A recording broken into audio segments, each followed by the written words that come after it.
let's go ahead and dive into this. So, right off the bat. Yes. I will now you see.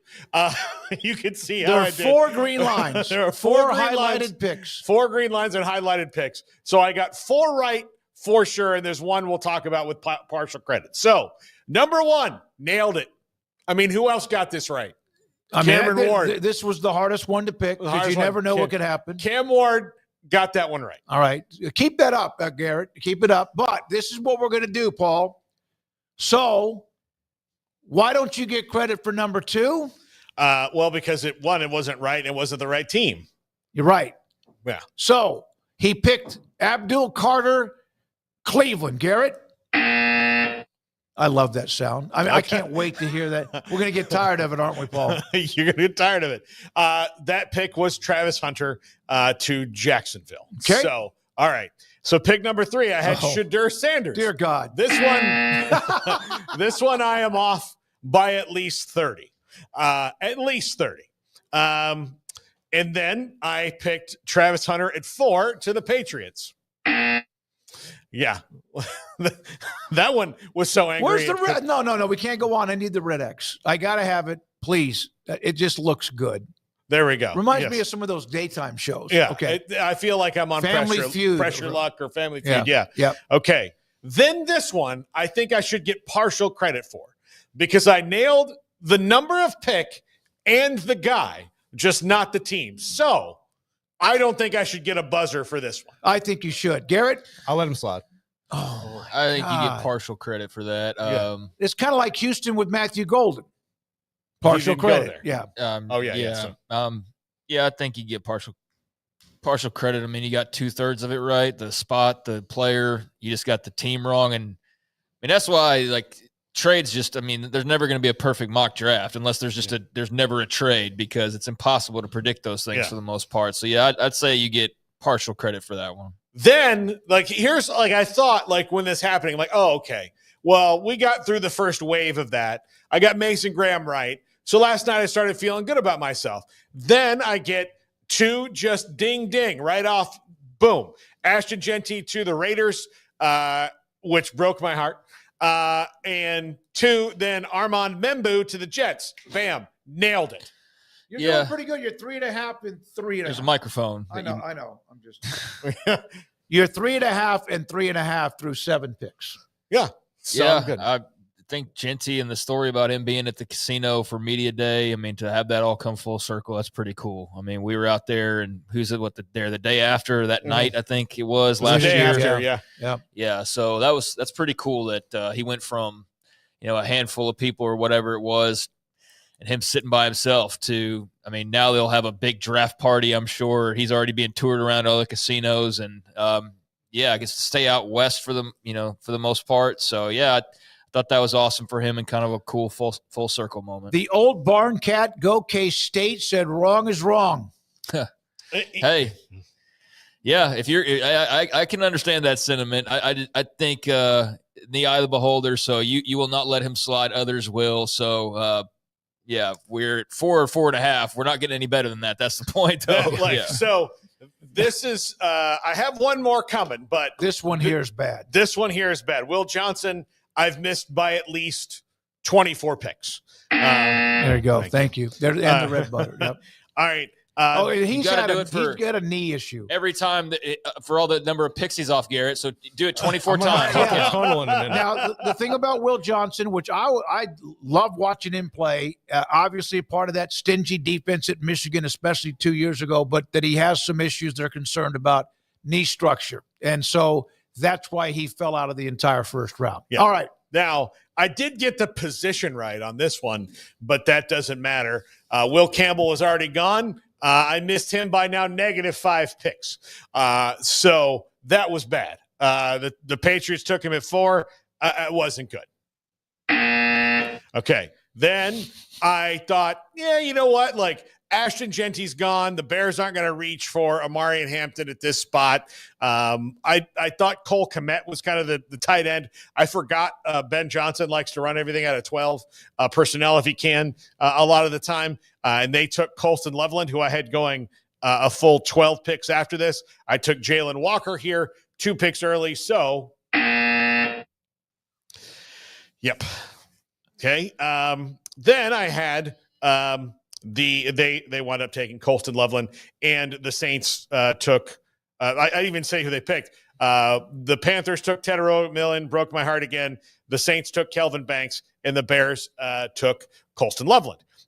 Then I said, you know what? The San Francisco 49ers, they need help on the defensive line, and they're good at coaching those guys up. So they may take a guy with a little less production as Shamar Stewart, but they like athletes. They're going to take him, and I was wrong again. Then the 12th. This is the Cowboys. The 12th, you were the hoping Cowboys. To be right. Tetero McMillan was gone. And I'll tell you this. Had I picked him, let's just say I picked him at 8 earlier and got that one right. I would not have picked Tyler Booker in this spot. And I blame Mickey Spagnola because he had me convinced they weren't going to take a guard that early. I was wrong. And about the team I know the most about. So that one is a double sting right there. Kelvin Banks, wrong about that one. You picked, yep, you went 9. Yeah. Then finally, I was right again. Tyler Warren to the Colts worked out perfectly. He might even wind up being their quarterback because he might be better than the 2 clowns they've got in there right now because he ran out of the Wildcat a lot. Then I this is going to get long and long. Yeah. So I know. I'm gonna same thing. I'm gonna We're just gonna rapid fire right now. Got the position right. They went edge, but they took Jalen Walker. Then Matthew Golden, nope, too early for him. Which I will say, I think, Shador just had to wait, and there were a couple other guys that just had to wait and wait. Matthew Golden had to wait a while, but he got the coolest moment of the entire draft. Yes. Absolutely, he did. I would rather wait and be picked and make $500,000 less and have that moment in front of the Green Bay faithful than have been picked 5 picks ahead and make $500,000 more and not have that moment. Yeah, I mean, what a lucky thing in some ways, but that was cool. And the crowd loved it. It wasn't one of those picks that they weren't real thrilled about. And his new boss got to make it. Well, it was a wide receiver. That was the whole thing. It was a wide receiver, and they'd never draft wide receivers, which is crazy. And then so it just so happens here's this wide receiver who's been sitting in the green room all night, probably wondering am I going to get drafted? And then here you are, and you get drafted by the hometown team, and it's a wide receiver. So as soon as they heard that, they erupted because they're so thirsty for a player, right? Like a playmaker. And so, it was a perfect storm for Matthew Golden and the Packers to have this big draft moment. Aaron Rodgers kept begging for wide receivers, remember? Do you know who the last one was? Devontae Adams? No. Was he even drafted by them? No, he wasn't drafted in the first round. It was Scantling? No, it was Javon Walker, 2-time Paul Catalina keg party attendee. Oh, nice. Really? Yes. Wow. Yeah. That's my fun little draft fact. Yeah, when Mark Murphy said it's for the first time in 2002, they just were thrilled as a wide receiver. My roommate was one of the student trainers on the team. Javon really took to him and came to a couple of our keggers. Nice. It was nice. Very nice. He was very well behaved. So did he last longer than you did? No, nobody ever did. I was a champion in those days. Did he ever do No, he did not do a keg stand. Okay. He I don't think I ever saw him drink a beer. Whoa. I don't think I ever saw him drink a beer. Okay, good. But Bengals, Mykel Williams, I had him going there. They took Shamar Stewart. Then I was just off by 1 pick on this one, so I started feeling good about myself. Got cocky. Yeah, Gray Zabel goes here instead of Emeka Ibuka. He went the next pick, which meant that he and Nick Emanwari, wrong, and Omarion Hampton, wrong, Jackson Dart, wrong. So just rapid fire him, Garrett. And they gave you some X's here. I think the button's worn out. Yeah, the button's worn out. Garrett's worn out. It's like an annoying person delivering something at your door. Yeah. Colston Loveland, I was wrong. Omarion Hampton went here. Loveland went really early. Jahdae Barron, wrong. He went to Denver. Malachi Starks just missed it by 3 picks. Josh Simmons didn't go there. Traded out. That's where Jackson Dart went. Jahad Campbell went to the friggin' Eagles. They traded up 1 spot to get him, and everything works out for them. They're just, they just sat there and they're like, we'll jump up in front of him to make sure that nobody else gets him, and then we'll get him later. I wonder about that because they gave up a 5th round pick. Yeah. and they get him. He's an active linebacker, so they just have more great playmakers on defense. But Kansas City was in front of them. If they knew Kansas City was not going to take him, but their concern was that somebody would jump them at the last second. Okay. Yeah, I think that was the case. So they went up and got him. Then there's Tyler Booker there. That was wrong. He was gone at 12. No, because the Ravens always just sit there and wait for the right pick, and they take it. Yeah. Malachi Starks. Yeah, Malachi Starks. James Pierce Jr. did go around this area, but the Falcons traded back in to get him. Walter Nolan was already off the board to the Cardinals. And a guy I liked, Josh Connerly, that was my second pick to go here for the Commanders. Didn't get that right. Cliff Kingsbury, you hear this story? Actually laid a note on the desk of the general manager that take the offensive tackle from Oregon. Laid it on his desk, had not seen him since the draft started, and of course the GM then had fun with that. Yeah. He even showed the note.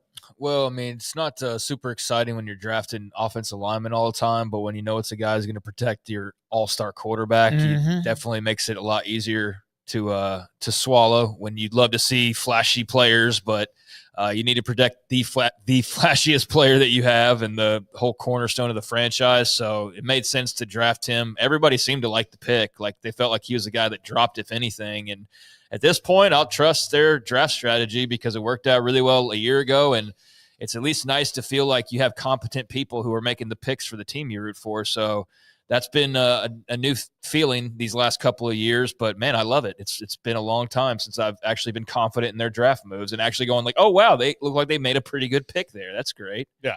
I knew that the right. Bills would go corner or wide receiver here because that was their biggest area of need. I thought there's no way you can resist a guy like Luther Burden. I was wrong. You can resist a guy like Luther Burden. Apparently, they took the fastest guy in the draft, Maxwell Hairston, cornerback from Kentucky, who was the happiest guy all night for everybody but himself. Yeah, he was and then he was happy for himself. Yeah, absolutely great. Hugging everybody that was in the green room. Yep. I would tell you, the Chiefs, I had really no idea what they would do. Like, what do you get for the man who has everything? Kind of a deal. But they did have trouble in the offensive line, so they went and got Josh Simmons.